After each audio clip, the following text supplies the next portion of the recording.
So hello everyone, welcome back to our channel Known for Knowledge.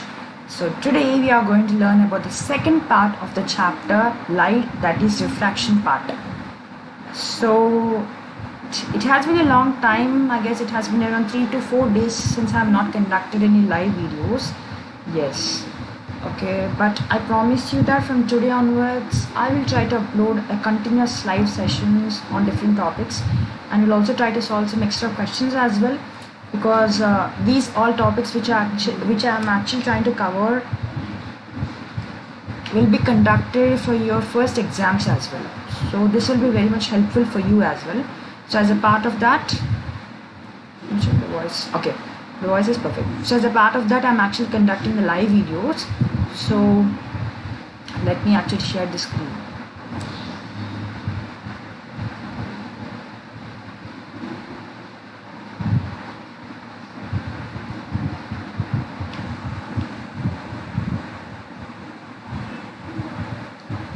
One minute.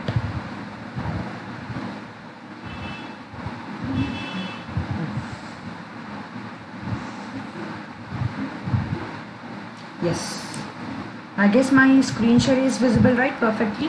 Yes. So today, as I already told you, we are going to see the second part of the chapter, that is refraction part. So before we actually move into the topic, let us try to understand what are the topics that we have actually learned in the previous class. So in the previous class we have actually learned about what is actually light. So what are the different forms of light we have seen. Light will always travel in a straight line, that we have seen in the previous class. And we have also talked about the reflection part, the reflection, and what is actually reflection, what is the definition of reflection, and the image, what are the characteristics of the image which are formed by the plane mirrors that we have seen. Then we have also seen about the different spherical mirrors, that is concave and convex mirrors.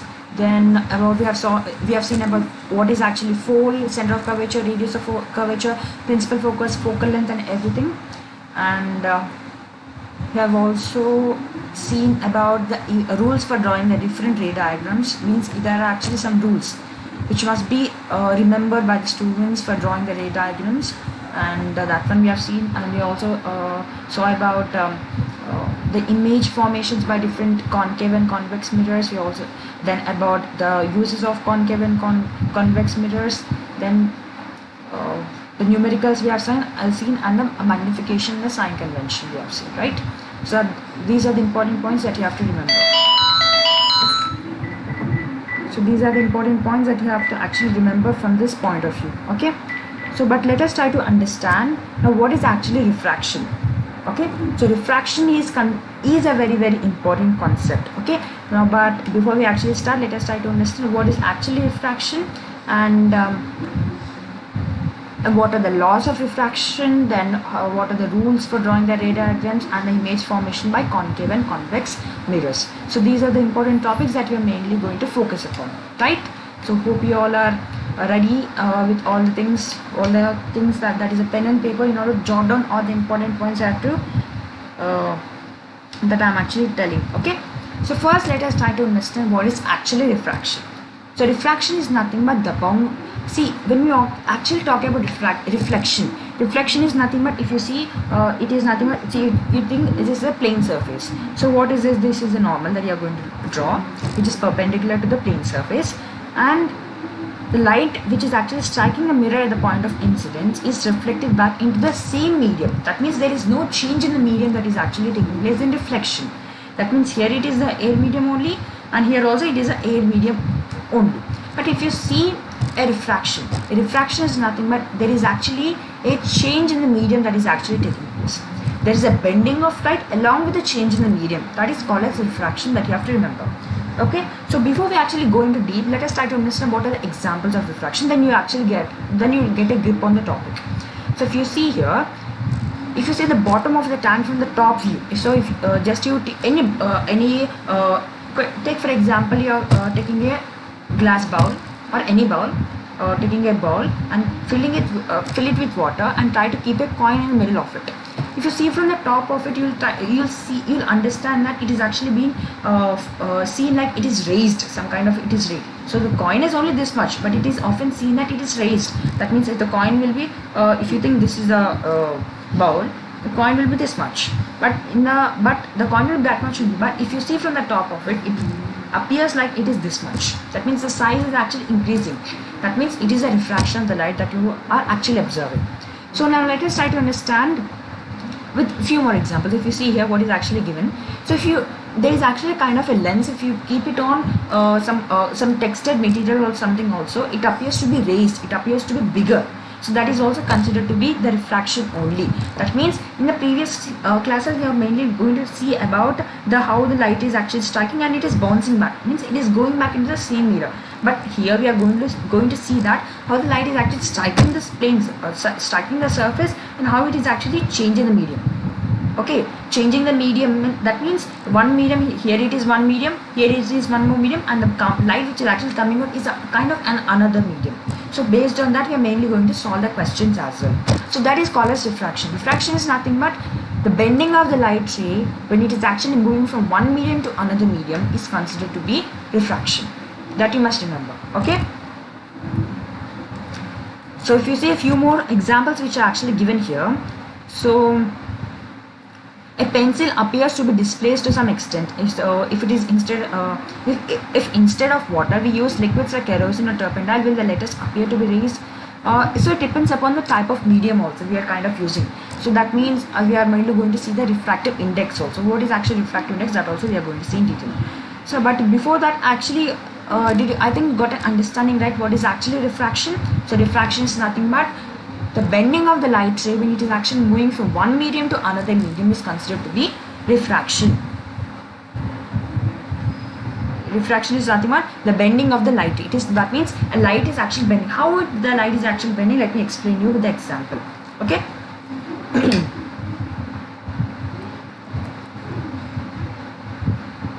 For example, what you are going to do is that you are going to take a medium, a glass slab. Glass slab is nothing but this glass slab is going to be a kind of a very thick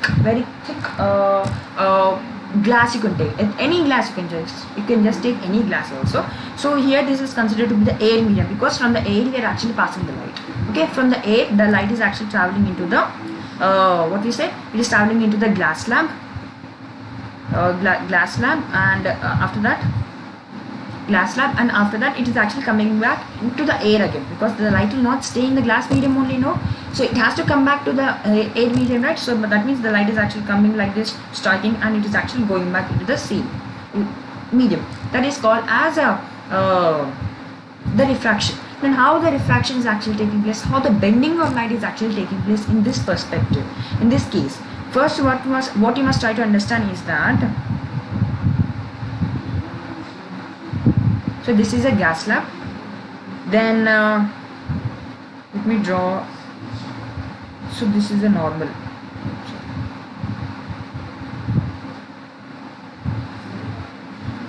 So this is a normal, and what is actually happening is that the light is actually striking the glass slab at one point. That is the point of incidence. Okay. Then after that, you try to extend the normal a little bit more, and then you see that this is angle of incidence I, and this is the angle of reflection R. It is seen inside the glass slab. Okay. So what is actually happening here? The angle of incidence is considered to be greater than angle of refraction. When? So this is the air medium.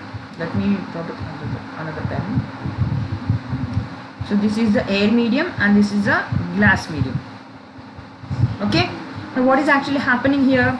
If you see here, this is the angle of incidence. Okay. So this angle of incidence, when it is actually moving from a rarer is nothing but that kind of a medium which has a very less particles. Okay, very less particles, it is surrounded. If you see a glass, if you see the air medium, in that the less particles are actually formed in it. Therefore, this is considered to be the rarer medium. And it is the denser medium is nothing but, as the word itself, it is kind of more dense. It is kind of more rigid. That is considered to be the dense medium. Okay.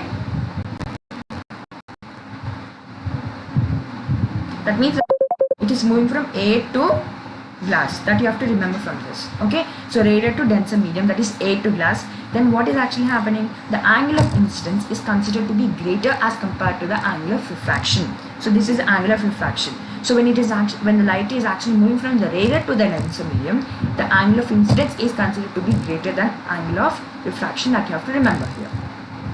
Right? Got an understanding what actually is happening here? Why it is greater? Because if you see, the light ray is actually this refracted light ray. So this is a refracted light ray, right? So this refracted ray is actually moving closer to the normal. So if you see, it is moving a little bit closer to the normal as compared to the incident. Okay, so what we actually see in the laws of reflection, angle of incidence is also reflection, right? But that is not the case here. So reflection and angle of refraction and angle of is not going to be the same, right? So this is going to be very, very important to remember from this point of view. Okay, so now let us try to understand. Actually, I think now we can understand it's actually moving from rarer to denser medium. So that is happening when it is moving from denser to the rarer medium.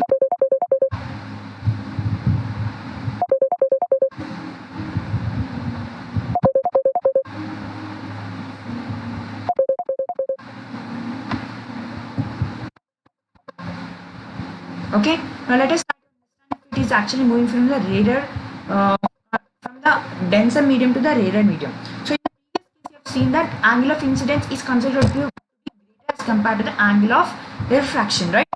Angle I is considered to be greater than angle of refraction. It is moving from the rarer to the denser medium, right? I have some disturbance. So let me actually explain you when the light is actually denser. So before we are actually seeing the light is moving from rarer to denser medium. Now let us try to understand the light is actually moving from the denser to the rarer medium. So what is actually happening? So let me again draw the rectangular glass slab.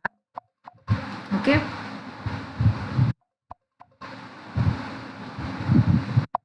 Yes, now let us continue. If it is if it is moving from the denser to the rarer medium, what is actually happening in this case? Right? Now let us try to understand what is actually happening in the case where it is actually moving from the denser to the rarer medium. So this is a normal. So in the previous case only, if you see here, this is the incident ray and this is the refracted ray. Angle of incidence is greater than angle of refraction, right? But if you see in this is okay. 1 minute.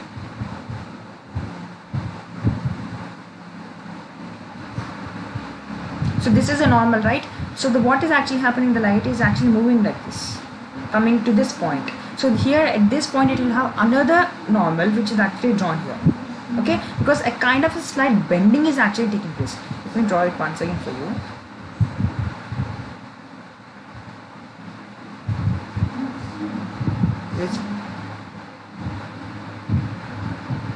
Then while coming out, so if you see here, here the light is moving from the rarer to the denser medium. But if you see here, the light is coming from the denser medium, that is a glass medium, to the rarer medium. Then what is actually happening? It is moving away from the normal. Okay, so here this is considered to be the emergent ray. Emergent ray is something that the light which is actually emerging out from the glass slab. That is considered to be the emergent ray. Okay, so this is the normal. Okay, so if you see, this is the refracted ray, because this refracted ray here and here it is going to be the same, because it is just the light ray which is actually going inside the glass slab. Wherever it is going with that respective light ray, it is going to be the same. Here if it is 30 degrees, then this is also going to be 30 degrees only. So this is going to be around 50 degrees, and this emergent ray is going to be 50 degrees. So these both outer light is, that is incident ray and emergent ray, are going to be equal, and inside the glass slab with respect to that kind of a light ray at that particular angle, it is going to be the same for here and here. That you have to remember. That means here it is denser, it is actually moving to the rarer. Then what is actually angle of refraction? The angle of emergent ray is actually greater as compared to the angle of refraction, that you have to remember here. Okay, so this is a case which you have to remember. So what is actually happening in the denser to the rarer medium and rarer to the denser medium, that you have to remember. always a refracted ray, the angle of refraction is going to be very less as compared to that of the angle of reflection. So angle of incidence or angle of emergence, that you have to remember. Okay, so these are just the activities. If you see this figure, you will get a detailed understanding. So if you see here, so this is the incident ray and it is moving close to the normal. So here it is air medium to the glass medium, that is straighter to the denser medium. So angle of incidence is greater as compared to angle of refraction. So while it is actually coming out, it is seen that angle of emergence E is actually greater than angle of refraction here. And emergent ray and the incident ray are both the same. You can just remember it like that. Incident ray and the emergent ray is going to be the same. Okay. And if you see here, actually, if you see the actual path also, what is actually seen, the light ray should travel in a straight path. But is actually what is happening here? It is actually bending. The bending of the light ray is actually taking place. So if you see the actual light path, light ray, this is the straight path, and the bending of the light ray, it seems that these both are very much parallel to each other. If you see here also, these both are parallel to each other, right? So that is actually the important case that you have to remember. So that is the actual light ray which is actually going straight, and the bended light ray is going to be both parallel, that you have to remember here.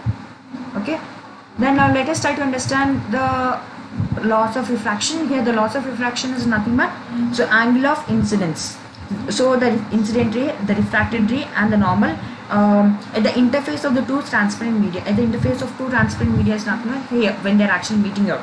Here this is the one interface and this is one interface. At the point of incidence, that means at the point of incidence, they'll all lie on the same plane. That means this is the only plane that where they're all going to lie. That is the incident ray, that is the refracted ray and the normal. Okay, that you have to remember here. Okay, so then the second law of refraction, which is actually stating, so for laws of reflection, the second law so this law is going to be the same for laws of reflection and laws of refraction also, that you can easily understand it. Now let us try to understand that the ratio of the sign of angle of incidence to the sign of angle of refraction is constant. So this you have to remember. So this is called as Snell's laws of refraction. That means if you see the sign of angle of incidence, for example, this is the sign of 30 degrees if you see here. Okay, and then this is considered to be around 45 degrees. That what will actually happen? Now the incident ray. Sorry. How can it be less? So this is 45 degrees, and you think that this is around 30 degrees, right? So now what is actually happening? The ratio of the sign of angle of incidence. That means the incident ray is now 45. The angle of refraction is now 30 degrees. So what is actually happening? The sine I. So the formula which states the sine I by sine R, that is sine of 45 degrees by sine of 30 degrees is going to be a constant value. It is going to be a constant value for a given for the light of a given color and a given pair of media. For that respective medium, the light is going to be a constant, that you have to remember here. So sine 45, what is value of sine 45? It is 1 by root 2. It is divided by sine 30. What is sine 30 value? It is 1 by 2. So if you do the cross reciprocal here, it will be this much. That is 2 by root 2. Otherwise, if you can say, it is 1 by root 2 also, right? 1 by root 2.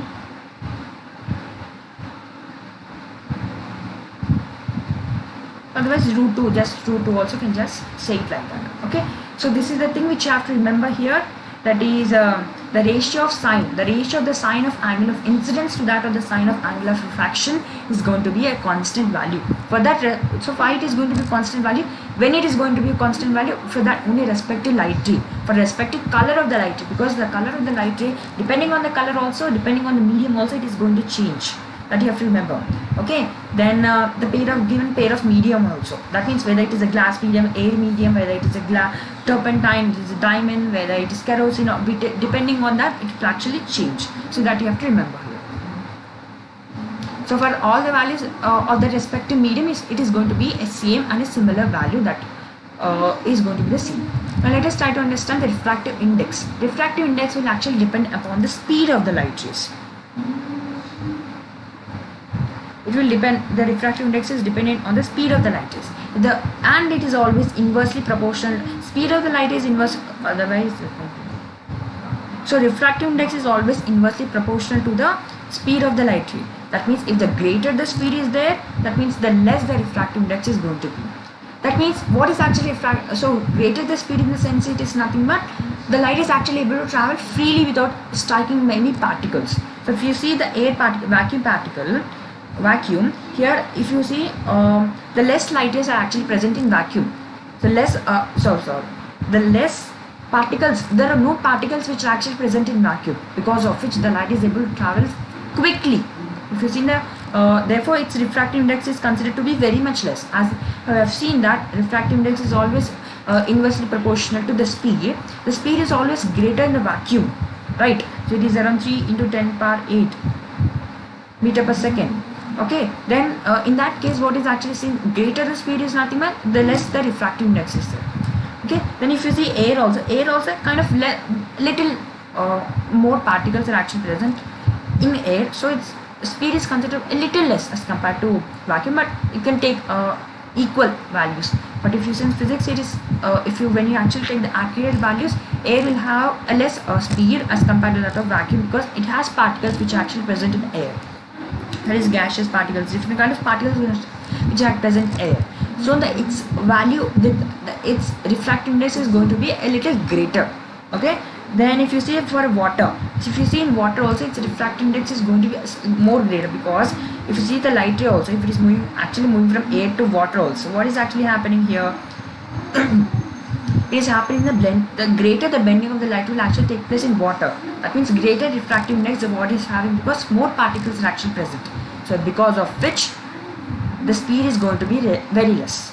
So the water will have greater refractive index, so therefore the speed is going to be very less. That means the speed at which the light ray is actually traveling in water is very much less as compared to that of the air.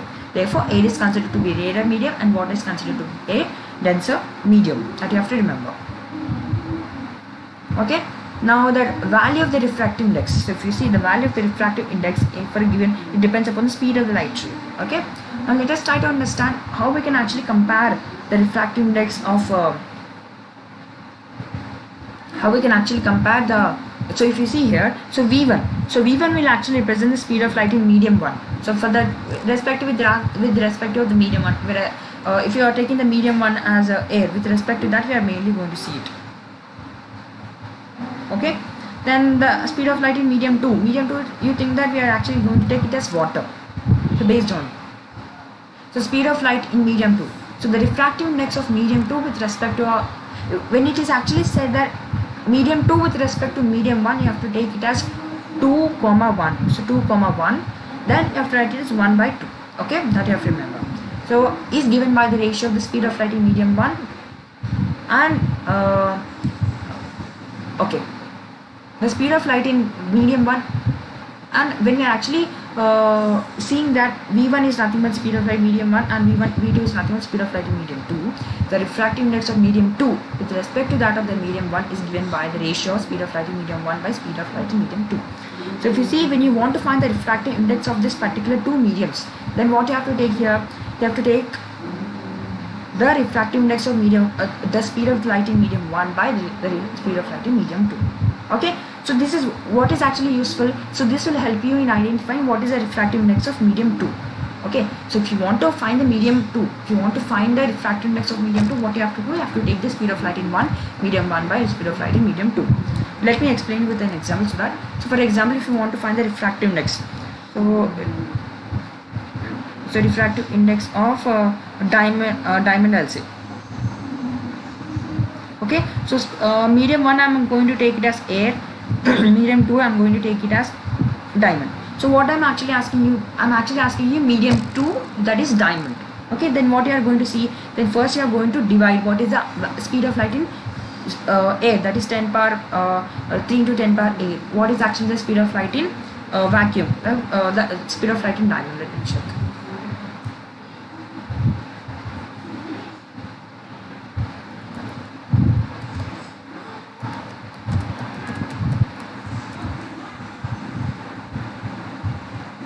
The speed of light in vacuum is 1.25 into 10 power 5 kilometers meter per second.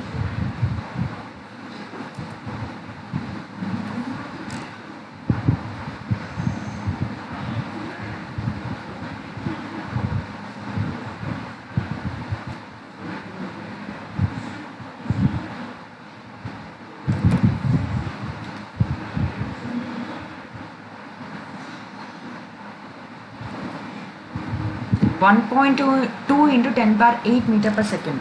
So it is 1.2 into 10 power 8 meter per second. So by doing the calculation of speed of light in air by speed of light in diamond, then you can actually get the value of the refractive index of this respective medium, that is refractive index of this medium. Then if you want to find the refractive index of air, so refractive index of air you want to find, so then what you are going to do, you are going to divide it with the diamond by that of the air. If you do that, then the value which you actually get here is considered to be the refractive index of the air. So you have to, it is a kind of reverse thing that you have to remember here.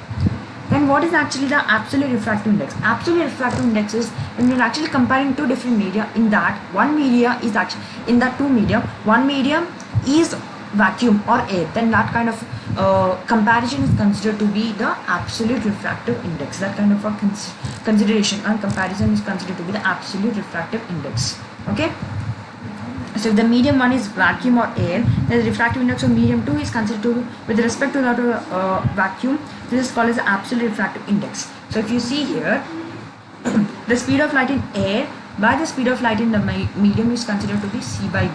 So by doing that, you can actually get the, you can actually understand the refractive index of this particular medium here. Okay. So if you see the table, this will actually give us the understanding about different refractive indexes for different mediums. The light refractive index is 1.01 refractive index because the light travels a little faster as compared to any other medium also. Ice is 1.31, so you have to remember water, you have to remember alcohol, kerosene, then turpentine, oil. So I'll try to circulate. So these are the important things that you have to remember from examination. Diamond is very, very important among all. If you remember or not, diamond is going to be very important, very important. So these all are not sapphires, are not required, just you have to remember these all. So turpentine, water, alcohol, kerosene, turpentine and crown glass. So these values you have to mostly remember. Mostly important thing is going to be air and water only. Air, water is going to be, air, water and diamond is going to be used in most of the cases. So otherwise they'll try to give the refractive value of the refractive index also. Okay, so I think now you got an understanding, right? The kerosene having a higher refractive index. So if you see kerosene is actually having a higher refractive index, therefore it's optically denser as compared to, therefore the mass density, therefore it's optically more denser as compared to the water. So what is actually happening? Then the light is actually traveling slower in that kind of a medium. Okay, now if you let us solve the questions. So area of light is actually traveling in air, enters and obliquely into water. So does the ray bend towards the normal or away from the normal? So air is a rarer medium and it is going to the denser medium, that is water. So what will actually happen? So if you see here, the air, this is incident ray and this is refracted ray. So what is actually happening? Angle of incidence is greater as compared to angle of refraction. That means the refracted ray is going to move towards the normal. So that you have to remember. So first answer is towards the normal. So light is actually entering from air to glass, having a refractive index of 1.5. So what is the speed of light in the glass? Glass. So speed of light, speed of air by speed in a diamond. Then how it is going to be? So speed of light in air, it is speed of light in vacuum, just 3 into 10 power 8 by speed of light in diamond that you have to find. So it is x. Then it is given that refractive index is, sorry, the glass is not, diamond is not there, glass is there. Now you have to find the speed of light in, you have to find the speed of light in that respective medium, that is glass. Okay, when 1.5 it is given that as the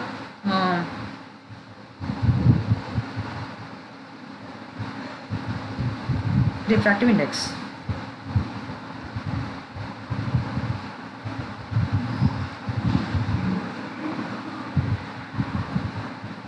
It is 2 into 10 power 8. So it is 2 into 10 power 8 meter per second. That you have to, this is the value. Okay. Now find out from the table 1.3 the medium having the highest optical density and also find the medium with the lowest optical density. So it is with the greater highest optical density is nothing but it is diamond. Lowest is nothing but it is the air. That you have to remember. Okay. we are given a kerosene, turpentine and water. In which of these the light travels faster? The light will actually travel faster in water because it has a less refractive index as compared to these three mediums. Okay. Then if you want to arrange them in the ascending order or ascending order, if you see based on the refractive index, the refractive index of turpentine is greater first. Then turpentine, that is 1.47. okay, let us arrange a descending order, greater to smaller. So then kerosene 1.44, then it is water, it is 1.33. okay, so therefore the refractive index of light is less, so the speed of light is more. Okay, the refractive index of turpentine is greater, so its speed of light is very much less as compared to the other mediums. Okay, so the statement that refractive index of diamond is 2.42, what is actually the meaning of the statement? It actually means that the light is more the light is more more optically more denser. That means the diamond is considered to be a more optically denser medium. This is because why it is considered to be an optically more denser medium.